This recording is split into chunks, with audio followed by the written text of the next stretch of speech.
ไว้อันตู้หั่นเบิ้งแล้วไหมของกินนะ โดย มากอันไหนเรากินอันนั้นแม่แต่งไว้หลายอย่างอยู่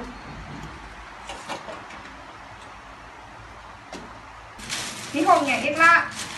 มีแต่เครื่องซื้อได้เครื่องตลอดไม่ได้ก็ซื้อคือประจงเงินไปเห็นอย่างอื่นแน่ โอ้ยแม่ก็ได้ ซื้อแต่เครื่องค่ะล่ะแล้วก็ขอแต่เงินวันๆนะ บ่ซื้อจังไหนกับเจ้ากับนุ่งบ่เคยหลายกับเจ้าก็มีนุ่งแล้วมีแต่ลูกยังบ่มีเด้เสื้อแบบนี้นะลูกบ่มีลูกเห็นกับเจ้าซื้อมันใส่ลูกก็เลยอยากซื้อ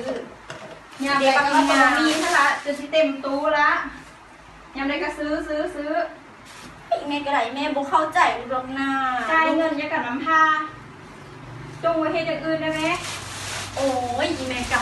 ก็เข้าใจลูกแน่นี่ดีก็ถ้าลูกบ่มีใจนะลูกก็อายกับเจ้า งามใดก็อายไปอายการจะสิล้มเพื่อนแล้วเมื่อหน้าเราต้องประหยัดแน่ประหยัดไปแน่เอาเงินไปเฮ็ดอย่างอื่นตั้งใจทำตั้งใจเฮียนเบิ่งแม่เว้าเรามาลิ้นโทรศัพท์เฉยแทนที่สิฟังความ โอ้ยแม่อย่าว่าหลายนะนี่ใส่เข้าค่ะนะ เนี่ยอยู่ในตู้นี่มาเบิ่งเอาหาแต้งให้กินเมื่อใดก็แต้งให้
เห็นมาตลอดนี้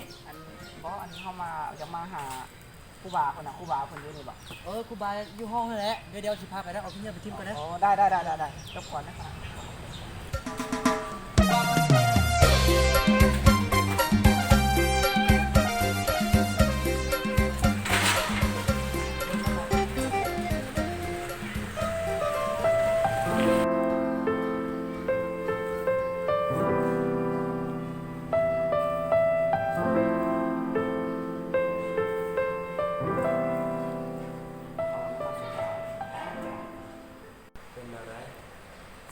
ดีเต้ ก็สบายดีอยู่ปกติขน่อย แต่ก็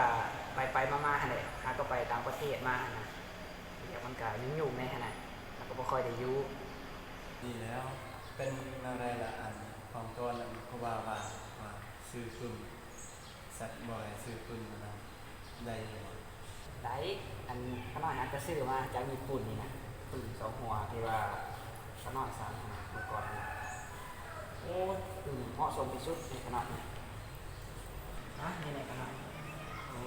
ใจละลายนะ โดย เพราะว่าเป็นอย่างนี้รุ่นนี้เนี่ยเห็นเขาเอาลงยูเฟซอะไรบ่อยออกซื้อมาก่อน โดย อะไรซื้ออะไร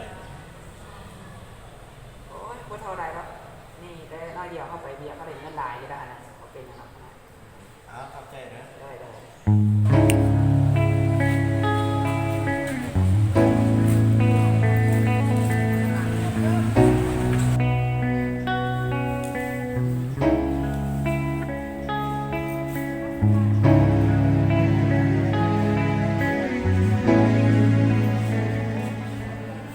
ลูกสักพักยังแม่จะได้สุขภาพ